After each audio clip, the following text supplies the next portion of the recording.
ഞങ്ങളെ അടിച്ചു. ഞങ്ങൾ സമരം ചെയ്യുന്നത് പാഠപുസ്തകം കിട്ടാത്തതിനാണ്.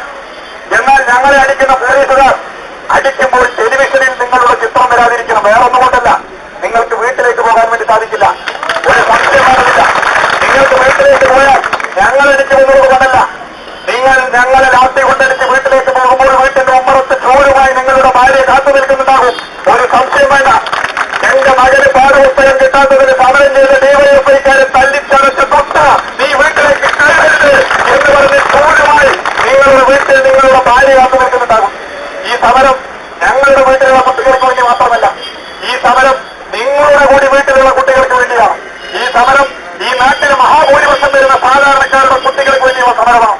അസുറബ് എന്ന് പറയുന്ന വിദ്യാഭ്യാസ മന്ത്രിയെ കുറിച്ച് ഞാൻ എന്ത് പറയാം? കേരളത്തിന്റെ സ്വകാര്യ ദുരന്തമാണ് അസുറബ്. കേരളത്തിന്റെ സ്വകാര്യ ദുരന്തമാണ്.